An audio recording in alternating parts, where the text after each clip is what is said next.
हरे कृष्ण। सभी भक्तों को हार्दिक स्वागत है। इस श्लोक बहुत इंपॉर्टेंट श्लोक है। इसमें संन्यास आश्रम के बारे में, भले कृष्ण भक्त हम लोग को ऐसे भौतिकवादी ऐसे लगते, मगर उनका मन पूरा पूरा भगवान कृष्ण में लगा हुआ है। इधर प्रभुपाद जी तात्पर्य में बताते, जिस व्यक्ति का मुख्य उद्देश्य कृष्ण भक्ति है, यदि वो गृहस्थ जीवन में फंस भी जाता है तो उसे घर के आकर्षण को जितनी जल्दी हो सके त्याग देने के लिए उद्यत रहना चाहिए। ये बहुत कठिन है। ये जो संसार गृहस्थी का जो घाट है उसको इतना छोड़ना आसान नहीं है। तो वैदिक नियम हम लोग देखते ना, वैदिक नियम में क्या था पहले प्राचीन काल में? वैदिक नियम में 5 वर्ष से बच्चों को गुरुकुल में भेजते थे। वो अच्छे ट्रेन हो जाते थे गुरुकुल में, इतना अच्छा ट्रेन होके 20 वर्ष तक उधर रह गए। फिर 25 वर्ष में वो अगर उनको गृहस्थ बनना इच्छा है तो गृहस्थी में आते थे, नहीं तो वो सन्यासी बनना है तभी सन्यासी बनते थे। गृहस्थ आश्रम में आके वो इतने स्ट्रिक्टली जो वो लोगों ने गुरुकुल में सीखा है उसका वो लोग फॉलो करते। गृहस्थ आश्रम सभी आश्रमों से श्रेष्ठ है करके हम लोग पहले भी हम लोग पढ़े। गृहस्थ आश्रम में सबके लिए छूट है, इंद्रिय तृप्ति के लिए छूट, दान के लिए छूट, इसके लिए मर झूठ के साथ साथ इतनी जिम्मेदारी। गृहस्थ आश्रम में इतना जिम्मेदारी रहता है हमारे ऊपर, क्योंकि दोनों पति पत्नी को दोनों को भक्ति में लगना है, कृष्ण भक्ति में लगना है। इधर हम लोग देख रहे कर्दम मुनि भी श्रेष्ठ भक्त थे, उसके साथ देवहूति भी, वो भी योग शास्त्र पूरा निपुण थी, वो योग में निपुण थी, ऐसी महान शुद्ध भक्त थी वो भी। दोनों कृष्ण भक्ति में लगे हुए थे।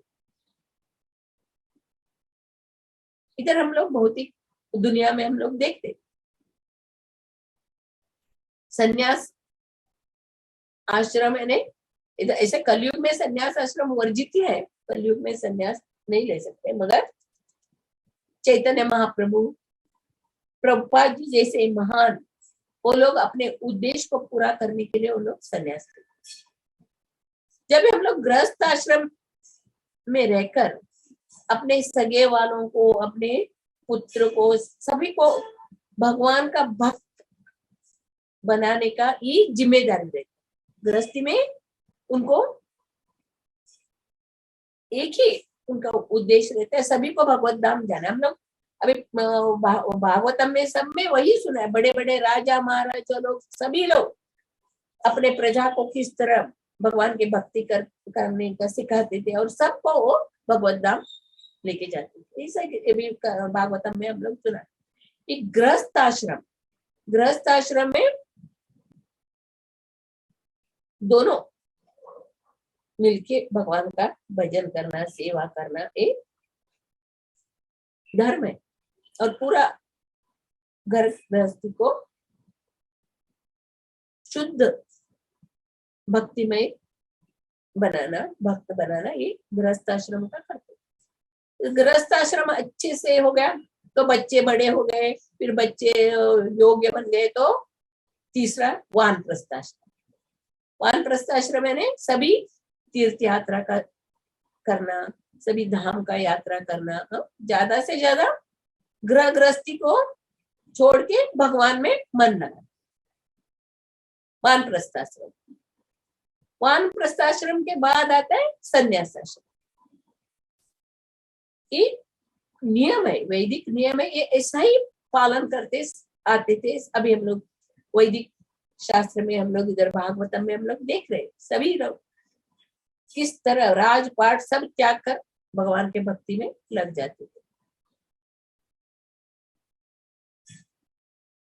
पांडवों का उदाहरण दे सकते हैं, कर्दम मुनि, पांडव, परीक्षित महाराज, सबका हम लोग उदाहरण से जान सकते हैं कैसे उन्होंने सब राजपाट सब त्याग करके भगवान की भक्ति करने के लिए सन्यासी होके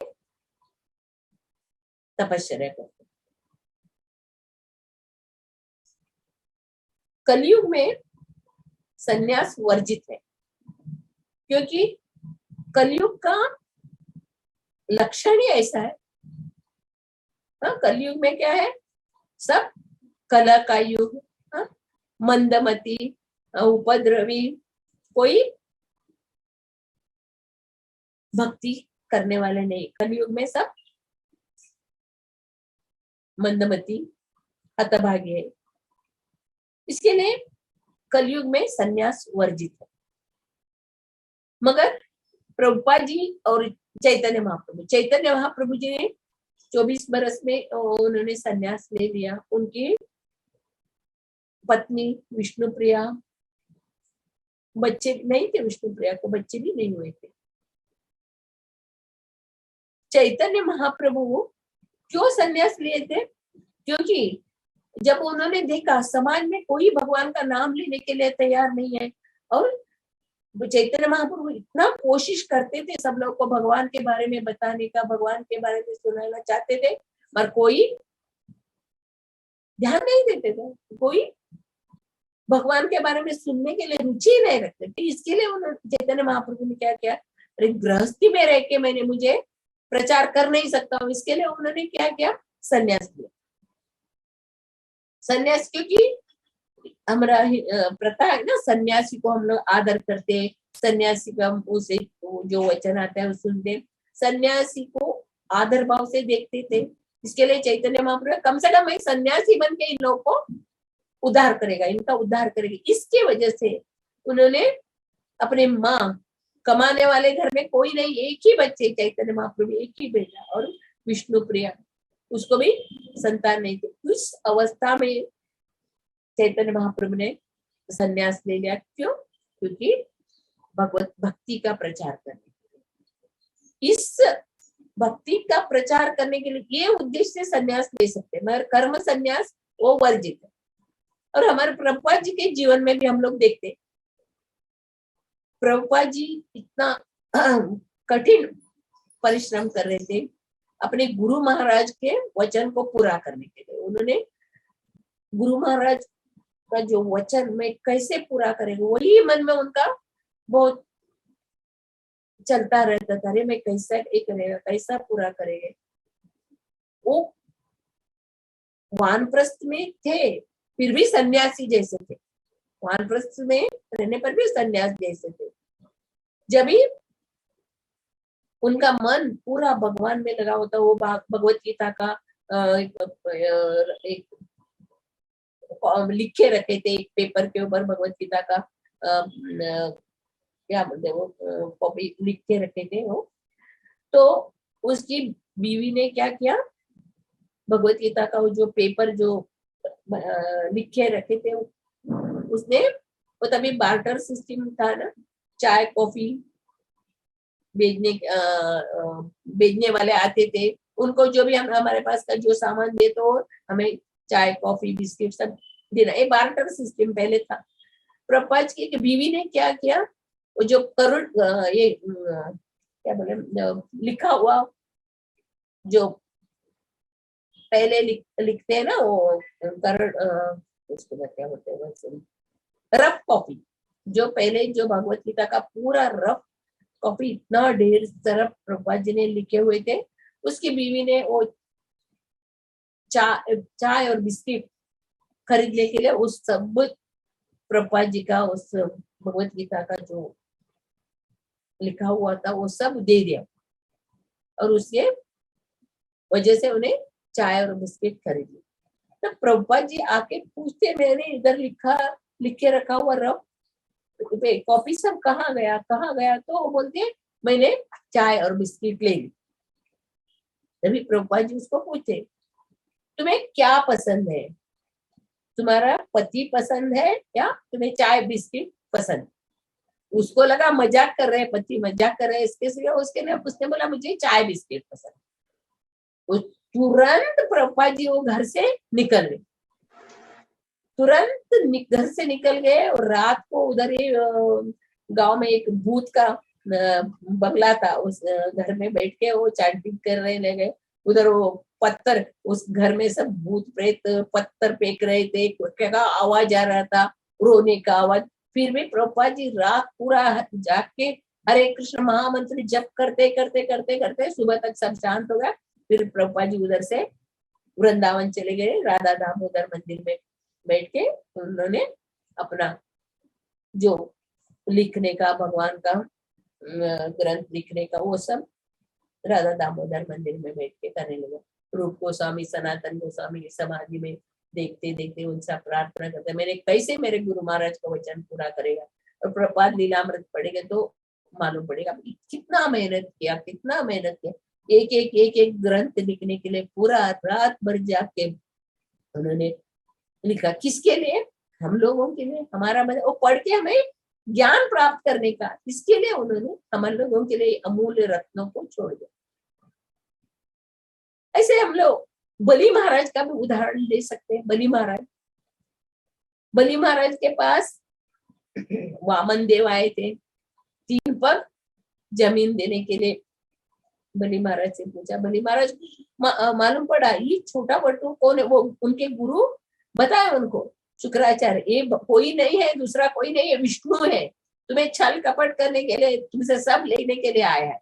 तभी बलि महाराज बोला, अरे भगवान का ही पूरा संपत्ति भगवान का है, अगर भगवान आ गए तो उनको देना ही है ना, अगर नहीं देगा तो फिर वो छीन लेगा ही, उसके अच्छा है मुझे देना है। तो जब भी देना है बोलते हैं, और गुरु को गुस्सा आ जाता है, क्योंकि तुम्हारा सब हर के लेके जाएंगे। तो भी बोलते हैं नहीं, मैं मुझे देना है करके 3 पग जमीन को दान देते ना। तभी बलि महाराज अपने गुरु को भी त्याग देते। क्यों? क्योंकि भगवान की प्राप्ति के लिए, भगवान को प्राप्त करने के लिए अपने गुरु को भी त्याग देते। ऐसे हम लोग विभीषण का उदाहरण देख सकते हैं। जब राम के आश्रय प्राप्त करने के लिए और भगवान श्री राम का भी शरण लेने के लिए रावण का भी छोड़ देते। मीराबाई का उदाहरण दे दो, भगवान की भक्ति प्राप्त करने के लिए अपनी पति का भी त्याग देते। ऐसे हम लोग एक जीवन, एक का जीवन चरित्र देखा तो उन्होंने किस तरह अपना सब कुछ त्यागा, इसके बारे में भागवत में बहुत सुंदर से वर्णन किया। अभी कर्दम मुनि इतने योग शक्ति के द्वारा उनको सब जगह घुमाया किया, सब सब सब किया, उसका सब इच्छा पूरा किया। फिर अभी उन्होंने पहले ही वचन दिए थे, मुझे बच्चे होते ही मैं चला जाए, मैं भगवान की भक्ति करने के लिए चला जाए, तो पहले ही बोले थे। तभी इसको भी मालूम था, देवहूति को भी मालूम था, क्योंकि उन्होंने पहले ही बताया मैं बच्चे उत्पन्न होने के बाद मैं चला जाएगा, ये देवहूति को भी मालूम था। तो फिर भी देवहूति क्यों विकल्प थी, अत्यंत विकल्प हृदय में संतप्त थी। क्यों? क्योंकि उसको मालूम था ये 9 कन्याएं हैं, वो शादी करके अपने पति के घर में चले जाए, पति के घर में चले जाने के बाद वो अकेले हो जाएगी। उसको भगवान का भक्ति का कौन सिखाएगा, आध्यात्मिक ज्ञान कौन देगा? इसलिए उसने अपने पति से प्रार्थना करी, मुझे पुत्र चाहिए। पुत्र अपना पिताजी का एक प्रतिनिधि होता है, वो माँ को आध्यात्मिक ज्ञान प्राप्त करने में सहायता करते हैं, पुत्र। इसके वजह से वो मन में संकल्प थी, विकल्प थी, और ना उसको कुछ भौतिक इंद्रिय तृप्ति की कामना नहीं थी उसको, और कुछ किसी की कामना नहीं था उसको। ऐसे देखे तो हम लोग भौतिक दुनिया में हम लोग देख सकते हैं ना, भौतिक दुनिया में हम लोग घर अभी पति पत्नी के बीच में झगड़ा हो गया, झगड़ा हुआ है तो चलो वो पति क्या करता है, सीधा सन्यास बन जाता है। वो सन्यास बन के जाके क्या करेगा, भगवा कपड़े पहन के सन्यास बन के उधर बीड़ी सिगरेट पे फूकते बैठेगा, किधर मंदिर के सामने बैठेगा, नहीं तो वृंदावन में किधर घूमते बाबा बन के घूमते रहेगा। ये हम लोग भौतिक दुनिया में देखा है। भौतिक दुनिया में हम लोग प्रभुपाद जी की कृपा से हम लोग को ऐसा एक घर बना है, आध्यात्मिक घर बना है। इसमें हम लोग देख सकते हैं दोनों पति पत्नी भक्त है तो अच्छे तरह से भगवान के सेवा कर सकते हैं, अपने बच्चों को भी भक्त बना सकते हैं, क्योंकि उनका भी उद्धार हो जाता है, समाज का भी कल्याण होता है। इससे ऋषभ देव अपने 100 पुत्रों को उपदेश दिया है। 100 पुत्रों को बताया, पुत्रों ये जो मनुष्य जन्म मिला है खाने पीने सोने बच्चे उत्पन्न करने के लिए नहीं मिला है, ये मनुष्य जीवन हमें तपस्या करने के लिए मिला, तपस्या करके भगवत प्राप्ति करने के लिए मनुष्य जन्म मिला है। मनुष्य जन्म में हम लोग को क्या करना है, तपस्या करना है। इसके लिए आप जाके तपस्या करो। अपने 100 पुत्रों को ऋषभ देव तपस्या करने के लिए देते हैं। इस कलयुग में सब विकल्प यही नहीं है, मैच ही नहीं हो रहा है। कभी पति भक्त रहता है तो पत्नी भक्त नहीं रहते, क्या आखा दिन हरे कृष्णा बोलते, काम करो ये करो ते करो, पत्नी डांटेगी। अगर पत्नी भक्त है तो पति को होता है ये पूरा दिन पूजा करते रहते, पूरा दिन हरे कृष्णा बोलते रहते। पर भगवान ऐसे दोनों जोड़ी को लगा के उनका परीक्षा करते हैं भगवान, ये दोनों स्ट्रांग है या नहीं, भक्ति में स्ट्रांग है या नहीं। देखते प्रभुपाद जी ने अपने कितने शिष्यों को शादी कराया, और वो लोगों ने भी शादी करने के बाद गृहस्थ आश्रम में रहने के बाद प्रभुपाद को चिट्ठी लिखते थे, हमें सन्यास होना, हमें सन्यास बनना है। तो प्रभुपाद जी उनको सीधा डांट के लिखते थे, गृहस्थ हो तुम गृहस्थी का पालन करो। गृहस्थ ने एक जिम्मेदारी का आश्रम है। इसमें अगर एक आपकी पत्नी अपना सब कुछ त्याग के पति के सेवा में रखती है, पति के लिए सब कुछ त्याग करती है, वैसे पत्नी और बच्चे उनको केयर किए बिना, उनका ध्यान किए बिना आप संन्यास नहीं ले सकते। प्रभुपाद जी सीधा अपने शिष्यों को चिट्ठी लिखते थे। एक माता जी को उन्होंने लिखा, आप दोनों मिलके भगवान का भक्ति करो, दोनों मिलके भगवान की ध्यान करके सब को भक्त बनाओ, समझो एक दूसरों को। और ये पहले जमाने में सन्यास आश्रम में सन्यासी होके रहते थे, सन्यासी बन के जंगल में जाके तपस्या करते। इस कलयुग में सन्यास वर्जित है, मगर कैसे हम लोग को रहना चाहिए प्रभुपाद जी सिखा रहे। दोनों भक्ति में लगे रहने का, सुबह और शाम, ये जो ब्रह्म मुहूर्त है और शाम का वक्त है भगवान का सेवा करने के लिए। तभी सुबह में भगवान का नाम का जप करना, पूजा पाठ करना, फिर भागवतम पढ़ना, फिर उसके बाद अपना घर कार्य सब काम करने वाले ऑफिस जाने वाले ऑफिस जा सकते हैं।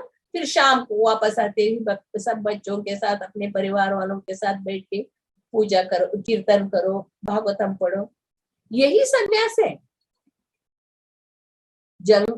सैफरन कपड़े पहन के जाके वो सहजिया, इधर वृंदावन में सहजिया करके है, वो लोग क्या करते हैं, अपने आप को भगवान, अपने आप को ये बोलते हैं, मगर ऐसा नहीं है। इसे प्रभुपाद जी बता रहे, ये लोगों से भी श्रेष्ठ है रास्ते में निष्ठा पूर्वक जो झाड़ू निकालते हैं। वृंदावन में जो रास्ते में झाड़ू निकालते, वो इन योगी जो सन्यासी उनसे श्रेष्ठ, क्योंकि ये लोग सन्यास सब लेके उधर जाके क्या करते हैं, उधर दूसरे औरतों के साथ मिलके रहते हैं, ये तो चाय सिगरेट बीड़ी फूकने का, इसी में लगे रहते। इससे अच्छा है निष्ठा पूर्वक भगवान की भक्ति करनी। शंकराचार्य का भी एक श्लोक आता है, जटिलो मुंडी लुंचित केशा काशाय अंबर बहुकृतवेश प्रच्छन्न पिच पश्यति मूढ़ा उदर निमित्तो बहुकृत वेश। पेट भरने के लिए अलग अलग वेश बना के जाते हैं लोगों को हम लोग देख रहे। कलयुग में कोई सन्यासी नहीं बन सकता, क्योंकि ये सब दूसरों को ठगाने का। अभी हाल ही में हम लोग देखते हैं समाज में एक गली में एक भगवान उत्पन्न हुए। अपने आप को भगवान बोलते हैं, लोगों को चीट करते हैं अपने आप को भगवान बोल के, और कितने लोगों को मारना, क्या क्या करके उनको जेल में भी डालते। ऐसे हम लोग सन्यासी को आजकल देख रहे। कलयुग में लोगों का बुद्धि ऐसा है, ठगना चाहते हैं, इसके लिए उनको ठगाने वाले भी, बहुत लोग ठगाने वाले भी मिलते। हम लोग ठगना चाहते ना, हम लोग तुरंत जब बाबा ने जरा क्या था पिकॉक फेदर में ऐसा ऐसा घुमाया तो हाँ हमारा कष्ट दूर हो गया। कुछ कोई मंत्र बोला तो हाँ हम लोग सोचते अपने आप को महान सोचते, मगर ऐसा नहीं है। जो भक्ति में लगा रहना, इधर बता रहे एक भक्त और अभक्तों के बीच में किस तरह उनका जीवन रहता है। भक्त भले ही हम लोग को बाहर की दुनिया से अरे ये तो ऐसा ही हमारे जैसा ही है, हमारे जैसा लगेगा, मगर उसके अंदर ऐसा निष्ठा रहता है, वो अपना भक्ति से दूर हटता नहीं, अपना भक्ति में लगे रहते। कलयुग के जीव तुरंत सब चाहते, तुरंत उनको सब मांगता है, तुरंत उनका इच्छा पूरा होता है। चैंटिंग करने से क्या मिलेगा, चैंटिंग करने से क्या होएगा करके बताते, मगर उनको वेट तपस्या करना कलयुग के जीवन के लिए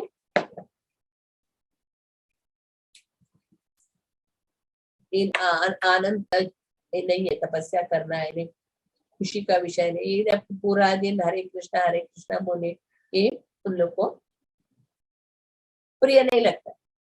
जो भगवान का भक्त है वो तुरंत अपना काम जितना भी सेवा है करेगा और करके अपना मन भगवान में लगा रहता है। इधर प्रभुपाद जी ने सन्यास, आपको सन्यास जीवन बिताना है तो क्या करना चाहिए, इधर बता रहे हैं क्या करना है।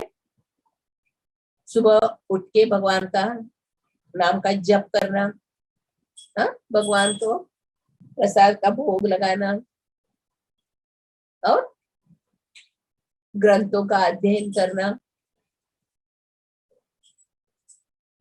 और सब अपने आसपास वाले सभी वालों को बुला के अर्चा विग्रह का सेवा करना। घर में अर्चा विग्रह का सेवा करना जरूरी है।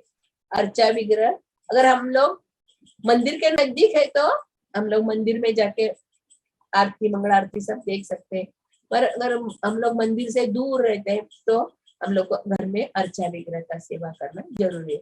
अर्चा विग्रह यानी साक्षात भगवान का ही रूप है। अर्चा विग्रह अलग नहीं है। अर्चा विग्रह भगवान ने अर्चा विग्रह के रूप में हमारे घर में आके उपस्थित रहते और हमसे सेवा लो। सुबह उठ के चैंटिंग करना, भागवतम पढ़ना, भोग प्रसाद भगवान को भोग लगा के प्रसाद खाना, अर्चा विग्रह का सिर्फ यही करना है, बस कीर्तन करना। अब सभी जो अभक्त है उन लोगों को भी भगवान के बारे में बताना। भगवान के बारे में भगवान बोले ना, मुझे मेरे भक्त से मेरे जो प्रचार करते हैं ना, मेरा भक्ति का जो प्रचार करते हैं दूसरों को भी भगवान के बारे में, वो मेरे लिए अत्यंत प्रिय है। इधर प्रभुपाद जी ने संन्यास आश्रम यानी गृहस्थी छोड़ना इतना आसान नहीं है। ये अपने परिवार, अपनी पत्नी, पुत्र, सभी परिवार वालों को गृहस्थी छोड़ के संन्यास आश्रम में जाना ये कलयुग के जीवों के लिए बहुत कठिन है। वो तो पहले वैदिक शास्त्र में हम लोग देखते हैं, वो लोग बचपन से वो लोग सीख के आए थे। इसके लिए उन लोगों को ब्रह्मचार्य आश्रम, गृहस्थ आश्रम, वानप्रस्थ आश्रम, संन्यास आश्रम वो कठिन नहीं लगता था। पांडव लोगों का हम लोग देखते हैं, वो पांडव तो कितने शुद्ध भक्त थे, भगवान उनके साथ थे, हमेशा भगवान उनके साथ थे, फिर भी उन्होंने जंगल में प्रस्थान किया। ऐसे तो हम लोग देखते हैं ना, जो भी भौतिक ऑफिस में काम करने वाले सबको रिटायर, गवर्नमेंट भी रिटायर कर देते ना। रिटायर लाइफ में क्या करना है हम लोग को? भगवान का भजन करना, भगवान का ध्यान करना, रिटायर। इसके लिए गवर्नमेंट भी हमें काम से निवृत्त करा देती, क्योंकि घर में बैठो, अभी हो गया बहुत 60 बरस तक काम किया, अभी भगवान का ध्यान। इस हम लोग ये भागवतम के द्वारा प्रभुपाद जी की कृपा से हम लोग थोड़ा सा ज्ञान प्राप्त करें, क्योंकि मनुष्य जन्म ऐसे हम लोग गंवा रहे। अभी भगवान की कृपा से हम लोग को भागवतम का जो सुनने को मिल रहा है, तो हम लोग को ज्यादा से ज्यादा पढ़ना, दूसरों को भी भगवान के भक्ति का प्रचार करना, चैंटिंग करना, ये अर्चा विग्रह का यही क्या बता रहे, यही संन्यास आश्रम। और दोनों पति पत्नी दोनों साथ में बैठ के ध्यान चैंटिंग करो, पूजा करो, भोग लगा के प्रसाद बना खाओ और पढ़ो भागवतम, भगवत गीता जैसा पढ़ने। ये जो करते हैं घर में वही सन्यासी है। सैफरन कपड़े पहन के जाके हम लोग को जंगल में जाके रहने का वो नहीं है। कलयुग में वो भी वर्जित है, वो नहीं कर सकते, हम लोग कर नहीं सकते, क्योंकि ये मायाबद्ध जीव के लिए भगवान के बारे में मुड़ना बहुत कठिन है। इसके लिए जो भी भगवान का भक्त है वो प्रभा जी के जो वचन है, जो 4 नियमों का पालन करना और हमेशा चैंटिंग, पूजा, भोग लगाना और पढ़ना ही करेगा, तो वो नित्य सन्यासी है। कलयुग में हम लोग घर गृहस्थी को छोड़ के हम लोग जा नहीं सकते। हरे कृष्णा। श्रीमद् भागवतम की जय, श्री प्रभुपाद महाराज की जय। हरे कृष्ण।